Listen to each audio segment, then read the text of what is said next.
तालाब में सदगुरु प्रकट भेलखिन काशी नहर तालाब में। अहि काल काल में ना सदगुरु प्रकट भेलखिन काशी नहर तालाब में। अहि काल काल में ना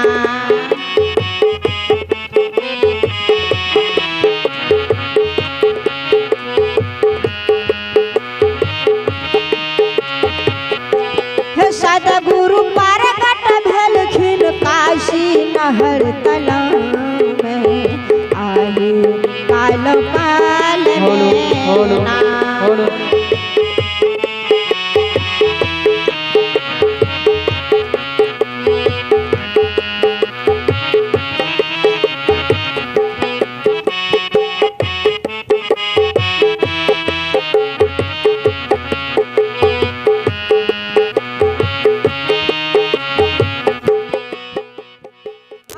पूर्णिमा के दिन आसन कमल पात पे लीन जेठ।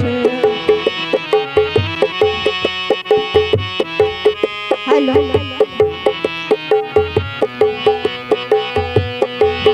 जेठ मास पूर्णिमा के दिन आसन कमल पात पे लीन जेठ मास पूर्णिमा के दिन आसन कमल पात पे लीन। कमल खिले लगले काशी नहर तालाब में। आहि काल काल में ना कमल खिले लगले काशी नहर तालाब में।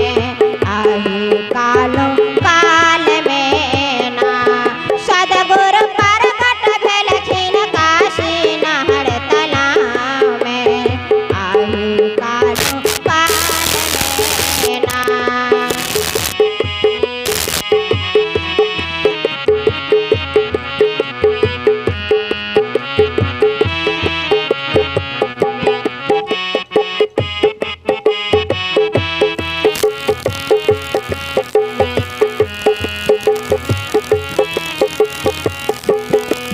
कहते हैं जेठ मास पूर्णिमा के दिन आसन कमल पात पे लीन।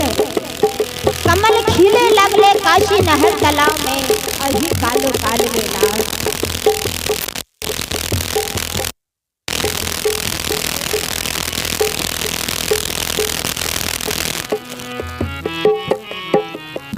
कहते हैं पुण्य प्रगट चंद्र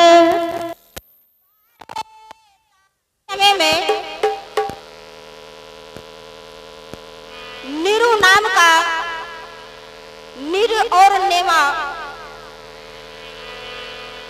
जाति का जुल्हा और गवना करा करके उसी रास्ते से घर आ रहे थे। तो जब वह काशी नहर तालाब के समीप जब पहुंचा तो नीमा को प्यास लग गई। तो नीमा ने अपने पति से कहा कि पतिदेव हमको जो है बहुत प्यास लग गया है। अब प्यास से जो है मेरा प्राण बहुत व्याकुल हो रहा है पतिदेव। नीरू ने कहा कि देखो यहाँ पर तो देखते हैं कहीं पानी नहीं है। तब यह एक नहर तालाब है और देखो वह तालाब में अगर पानी है तो वहां जाकर के पी लो। जब नीमा वह पानी पीने के लिए वह तालाब में गई तो वह कमल पुष्प पर वह सुंदर सा बालक एकदम किलकिला रहे थे, चिल्ला रहे थे। तो वह बालक को देख करके नीमा की प्यास एकदम बुझ गई। वह पानी नहीं पी। वह बालक को गोद में उठा करके नीमा ने अपने पति के पास गई। कहती निर्पियन के नेमा जल तट जाए, अब बालक देखी शुभंग मनाओ, बिसरे जल की चाह। जब वह बालक को नीमा देखती है तो जल की प्यास बुझ जाती है नीमा को। जल में जाई धसी पुनी निन्हा मोहि उठा। जल में जा करके बालक को एकदम गोद में उठा लेती है नीमा और सुरता लगा देती है पति की ओर।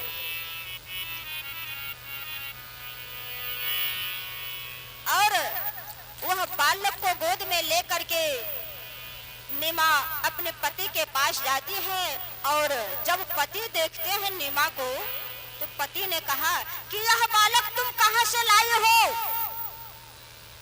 हम अभी गवना करा करके घर जा रहे हैं और अगर गांव के आदमी समाज सब देखेंगे तो कहेगा कि नीरू ने गया गवना कराने के लिए और उधर से बालक को लेकर के आया है और इसका पत्नी जो है एकदम गलत है, किसका बालक है नहीं है, यह बालक को फेंक दो।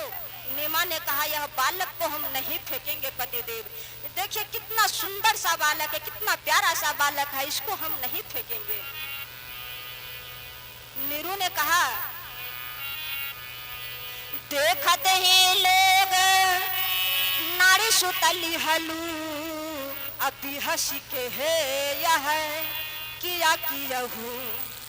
अगर देखो नीमा, अगर परमात्मा की कृपा होगा, परमात्मा अगर दयालु होंगे तो हमको बालक अवश्य होगा।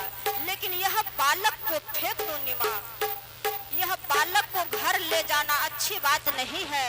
अगर आदमी सब देखेगा, समाज देखेगा तो हमको बहुत ठेस पहुंचाएगा कि अगर यह पत्नी को पहले से बालक था तो इसको छोड़ क्यों नहीं दिया, क्यों लेकर के आ गई यहाँ पे, हमारे समाज में बहुत निंदा होगा, इसको फेंक दो। पत्नी ने कहा नहीं पतिदेव, इसको हम नहीं फेंकेंगे। और दोनों में झगड़ने लग गए, लड़ाई करने लग गए। तो आकाशवाणी हुआ, तब कबीर साहब ने कहा पूर्विला जन्म तू ब्राह्मणी, चूके भक्ति मंझहार, अताहि दरस के कारना, धरे मनुष्य अवतार। कहा क्या नीरू, तुम पूर्विला जन्म की ब्राह्मण हो, ब्राह्मणी हो, भक्ति में चूक गए, कर्म में चूक गए, तुमको तारने के लिए हम आए हैं, हमको ले चलो, झगड़ा मत करो। भक्ति में चूकने के कारण हमको यह मनुष्य का अवतार लेना पड़ा। तब जाकर के फिर कहा हम तुमको तारन तन धारे, ले चलो काशी मंझार। कहते हम तुमको तारने के लिए आए हैं, तुम हमको अभी तक पहचाना नहीं, तुमको तारने के लिए हम यह काशी नहर तलाव में आए हैं, हमको ले चलो, ले चलो काशी मंझारा, अपना मंदिर में पगुधारा। अपना घर ले चलो, अपने काशी नहर ले चलो, हमको पहचानो नीमा, पहचानो नीरू, आपस में लड़ाई मत करो। तब जाकर के वह नीरू और नीमा ने आपस में मेल किया और वह कबीर साहब को, वह बालक को ले करके गया काशी नहर, काशी नगरी में। आज जब काशी नगरी में ले करके गया तो समाज के लोग सब और माँ बहन सब कहने लगी, देखिए नीरू ने गवना कराने के लिए गया और उधर से पत्नी को जो है एक बच्चा लेकर के आया है। देखिए ये कितना जमाना खराब हो गया है, उधर से बालक को लेकर के आ गया। अंदाज लगता है इसकी पत्नी गलत है, फिर भी निर्वाणे यह अपनी पत्नी को लेकर के आ गया। यह समाज में जो है गलत प्रभाव पड़ेगा, निंदा होने लगा। कहा देखते हैं लोग नारी सुतली हलू अभी हंसी के है यह किया कियहू। कहा यह क्या कर दिया नीरू ने, इसका दिमाग खराब हो गया, हमारे समाज में जो है गलत प्रभाव पड़ेगा। अगर इसको पहले से बालक था तो छोड़ क्यों नहीं दिया। तब जाकर के नीरू ने कहा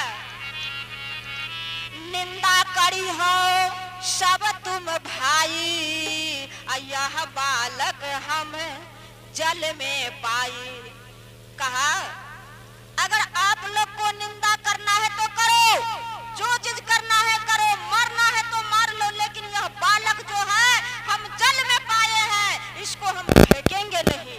जो करना है करो, हम जानते हैं कि हम यह बालक जो है हम जल में पाए हैं। यह बालक कोई हम ससुराल से लेकर के नहीं आए हैं, यह बालक नीमा का नहीं है, यह बालक हम जल में पाए हैं। निंदा करना है करो, जो चीज करना है, चुगली करना है करो, लेकिन हम यह बालक को फेंकेंगे नहीं। निंदा करी हो सब तुम भाई, यह बालक हम जल में पाई। यह बालक जो है हम जल में पाए हैं, इसको हम फेंकेंगे नहीं। कहते हैं जाति के निराऊ जो लहान हो गनमा कैना ने नया। जाति के निराऊ जो लहान हो गनमा कैना ने नया। उनकार नारी पारा भागी न हो जल बिच बालक पार।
ब्राह्मण हो गुणवा के ननन आए, और उनकर नारी बड़ा भागिन हो जल विच बालक पाए।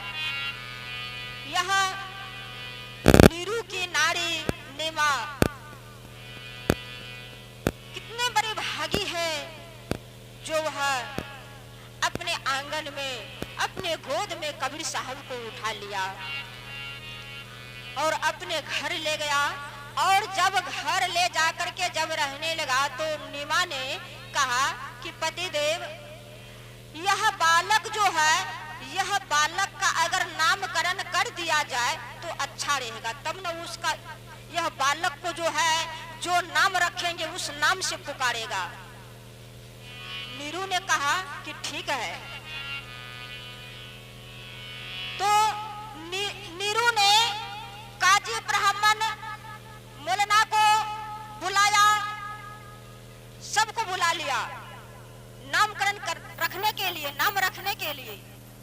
तो कहा काजी ब्राह्मण बेगी बुलावा, नाम धरन को लोग बैठावा। काजी ब्राह्मण मोलना को बुला लिया नामकरण करने के लिए। काजी ने इधर अपना नाम खोजने लगा तो सब में निकला कबीर, वह भी अपना पन्ना पलट दिया। ब्राह्मण ने अपना किताब खोला तो रामायण खोला तो उसमें भी निकला कबीर। मौलाना ने कुरान खोला तो वह भी खोजते खोजते सब में निकला कबीर कबीर कबीर। वह भी अपना पन्ना पलट दिया। कहा तब जाकर के जब सब सोच में पड़ गए तो आकाशवाणी हुआ। कहा अरे भाई, मेरा नाम कबीर है, आरो नाम न गुण हो, सुनहो मोलना पंडित धीर। और कोई नाम नहीं गुनना है, नहीं खोजना है, मेरा नाम कबीर है। सब चकित हो गए। सब ने कहा लगता है यह कोई साधारण बालक नहीं है। कोई कहता है कि यह दानव है, और कोई कहने लगा कि यह दैत्य है, और कोई कहने लगा कि नहीं यह परम पिता परमात्मा है। सबके मन में सब विचार आने लगा। कहा कि यह परम पिता परमात्मा है, खुद परमात्मा है। कोई कहने लगा नहीं यह जो है यह दानव है, कोई कहा यह दैत्य है, इसलिए अपना नाम खुद रख रहा है।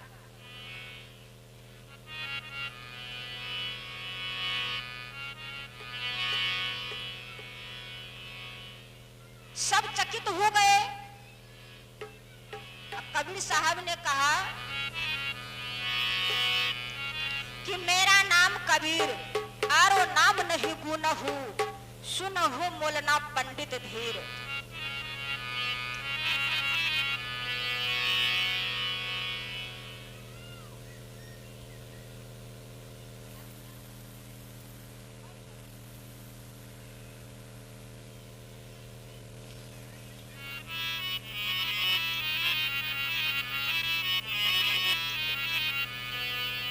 अब जो है 5-7 मिनट समय बचा है, और इस पे जो है हमारे श्रद्धेय श्री कपिल बाबा इस पे विस्तार से विचार रखेंगे। और यह 7 मिनट के अंतराल में आइए एक भजन हो जाए।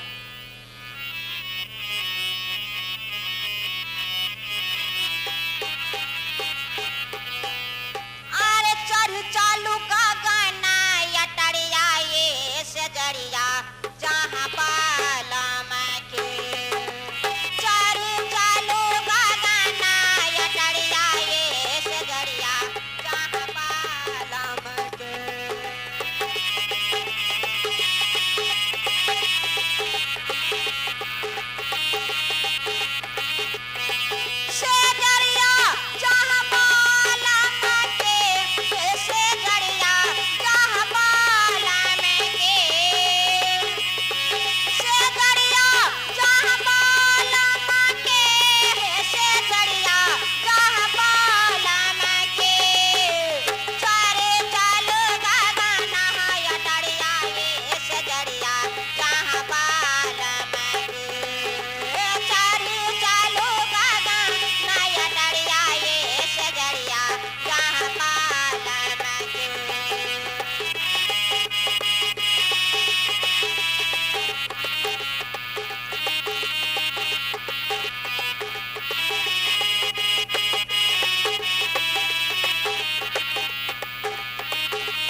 शुरू जादू नदी पगला तू है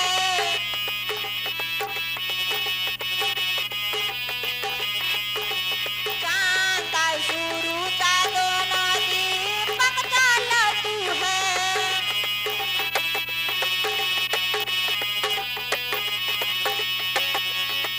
हे जहाँ लागे पाताल हिता गोरिया ये सजरिया जहाँ पाला मांगे वहाँ लागे पाताल हिता गोरिया ये सजरिया जहाँ पाला मांगे चालू चालू का गाना या तड़िया ये सजरिया जहाँ पाला मांगे चालू चालू का गाना या तड़िया ये सजरिया जहाँ पाला मांगे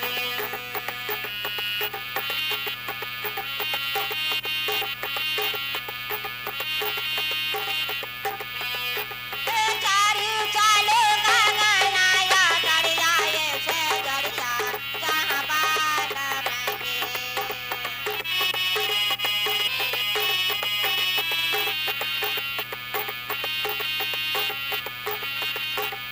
काहे का बेरा सुनो भाई साधु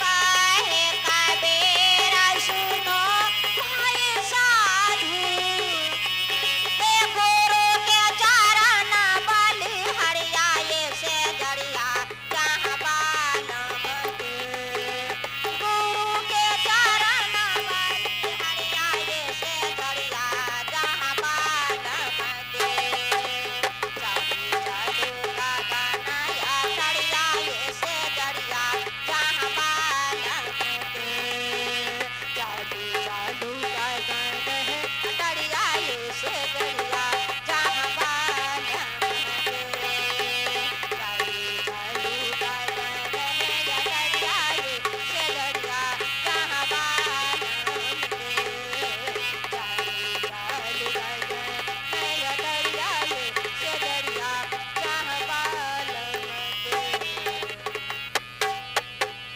बोले सदगुरुदेव की जय। अब जो है इतने में कह करके अपने बाने को विराम दे रही हूँ। अब इसमें हमसे जो भी गलतियां होंगे कृपया बच्चे समझकर उसे क्षमा करेंगे। बोले सदगुरुदेव की जय। बोलिए प्रेम से सदगुरु देव की जय। बहुत अच्छे आपने कबीर साहब और उनकी कृति को सुनाया। अब सुनिए प्रवचन 10 मिनट के लिए हमारे सम्मानीय श्री प्रमोद बाबू बैठे हुए हैं। अब उनके मुखारबिंद से सुनिए कबीर साहब की जीवनी के संबंध में। बोलिए प्रेम से सदगुरु देव की